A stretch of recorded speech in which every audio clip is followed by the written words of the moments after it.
After nearly 2 months of being stuck at home, I was dying to get behind the wheel, and what better way to restart than with one of these. This is the Octavia RS245 and it's one of 200 cars to ever reach our shores. I don't think Skoda India or any of its dealers would have kept a car aside for themselves, so we had to borrow this one from our friends.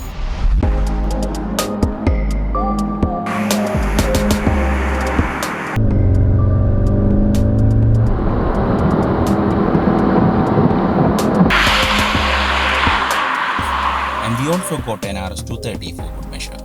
The old RS230 was fantastic value at 24 lakhs, but this one is quite expensive at 36. That works out to an on-road price of over 45 lakhs. What's more, it's also outdated and there is already a replacement out there in several European markets. So what do you get for your money? Any car with its power output mentioned in its name is not to be taken lightly, and the Octavia RS245 is no different. From the outside, you can tell it's the 245 with its black trim on the grille, mirrors, roof, spoiler, etc. Although in this black car, you can't quite tell the difference. The previous RS230 was available in white, red, blue and steel grey. For the RS245, there are two new colors, black and rally grey, while the steel grey has been dropped. Although they both had 225 section rubber, this one comes with 18-inch rims instead of the 17 inches on the 230. It gets this digital instrument console and 9 airbags instead of the RS230's 8. It also has a VRS mode button which helps select the drive modes very easily. The brakes are bigger and the suspension has been retuned, although Skoda didn't give us the full dynamic dampers this time as well. You do get more features like automatic parking assist, auto emergency braking for reverse, etc. Other differences include the bonnet release lever on the left hand side, the umbrella under the passenger seat and the missing rear sun blind.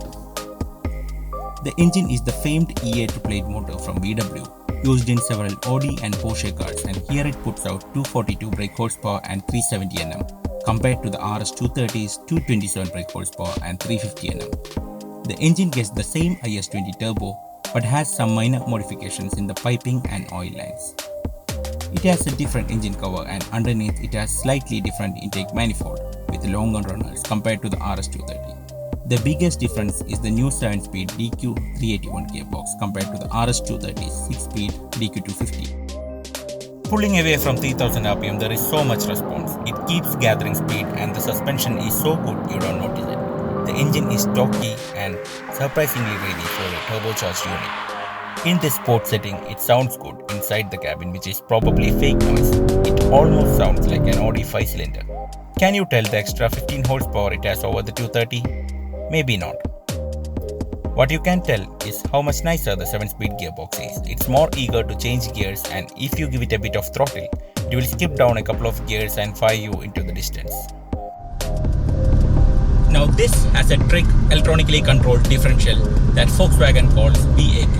I had to brush up on my German, but that stands for Boda Square Spare. Think of it as a Haldex, but rather than sitting in the center line of the car and splitting torque front and rear, this one sits in the front drive lane and splits torque left and right. Unlike brake vectoring, which eats up your brake pads, this big pack of clutches between the differential and front drive shaft does proper torque vectoring. Start accelerating out of a curve and the computer uses the clutch pack to send more power to the outside wheel for a faster exit. Add torque to the left wheel and the car wants to turn right.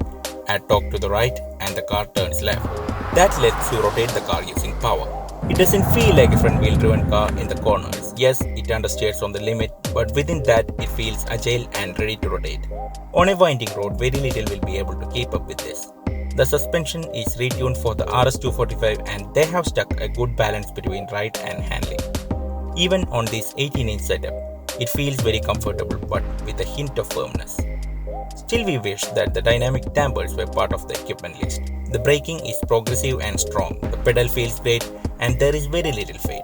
The rotors are much larger than they were in the RS230. The variable ratio steering is accurate but not bristling with feel. The regular Octavia has 3 turns lock to lock while the RS models have a little over 2. There is nothing really not to like about it. It's a sensible, practical family car with a good engine, well-sorted dynamics and a big boot.